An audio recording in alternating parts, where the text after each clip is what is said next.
Hey.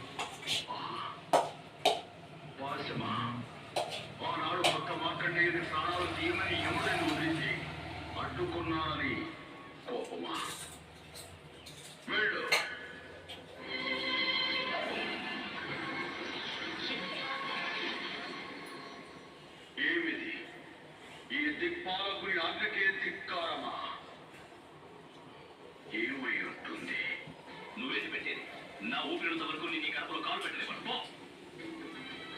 ఇంకోసారి ఆ మాట అన్నావంటే మళ్ళీ నీ కడుపులో కాలు పెట్టు.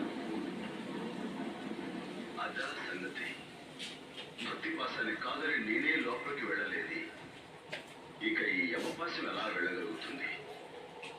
మంజు, భక్తుల మాట నేను చెవతాకలేను. నువ్వే గడప దాటి బయటికి రా. తప్పకుండా వస్తాను. నీ ఆజ్ఞను శిరస వహిస్తాను. అయితే నాదొక చివరి కోరికుంది, తీరుస్తాను స్వామి. శంభోని అంటే చాలు రాటు తేలిన రాక్షసుల కోరికలే తీర్చి భోళా శంకరుడు అనిపించుకున్నావండి. కోటి లింగాలలో నన్ను